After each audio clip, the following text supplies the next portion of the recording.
இந்த container lorry எல்லாமே எக்ஸ்டெண்டடா இருக்கும். உங்களுக்கு வீல விட அந்த பாடிய இல்லீகலா எக்ஸ்டெண்ட் பண்ணி வச்சிருப்பாங்க. ஸோ அத பார்த்தோனே எனக்கு தெரிஞ்சிருச்சு. அதுக்கப்புறம் நான் உடனடியா நான் வந்து காவல்துறைக்கு நான் வந்து 100 மூலியமா இன்ஃபர்மேஷன் குடுத்தேன்.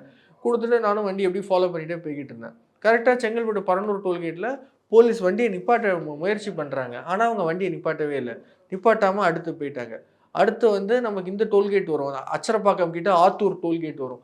அந்த ஆத்தூர் டோல்கேட்ல வந்து போலீஸ் நிக்கிறாங்க. போலீஸ் அங்கேயும் இன்ஃபர்மேஷன் குடுத்து அங்க எல்லாம் வந்து வண்டிய புடிக்கிறதுக்காக காவல்துறையினர் நின்னுகிட்டு இருந்தாங்க. அந்த நேரத்துல டோல்கேட்டுக்கு 1 கிலோமீட்டருக்கு முன்னாடி ஒரு இருட்டான ஒரு பகுதி இருந்துச்சு. அந்த பகுதிக்குள்ள வண்டிய நிப்பாட்டிட்டு மாடுகள் எல்லாம் இறக்கி விட்டுறணும் அப்படின்னு ஒரு முயற்சி பண்ணாங்க. அத நான் பார்த்துட்டு உடனே திரும்ப போலீஸ்க்கு இன்ஃபார்ம் பண்ணோனே அங்க வந்து புடிச்சுட்டாங்க. அங்க ஒரு கொஞ்ச நேரத்துக்குள்ளயே ஒரு பெரிய குரூப் ஃபார்ம் பண்ணிட்டாங்க. ஃபார்ம் பண்ணி எல்லாரையும் மிரட்டுறது, த்ரெட் பண்றது. நீ கம்ப்ளைண்ட் குடுக்கக்கூடாது. கம்ப்ளைண்ட் குடுத்தா அதோட விளைவுகள் வந்து வேற மாதிரி இருக்கும். என்னைய டைரக்ட்டா மிரட்டுறது.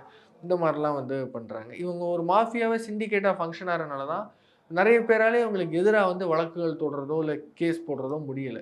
இது வந்து எல்லா சப்போர்ட்டையும் வச்சு தான் இவங்க நடத்திட்டு இருக்கிறாங்க.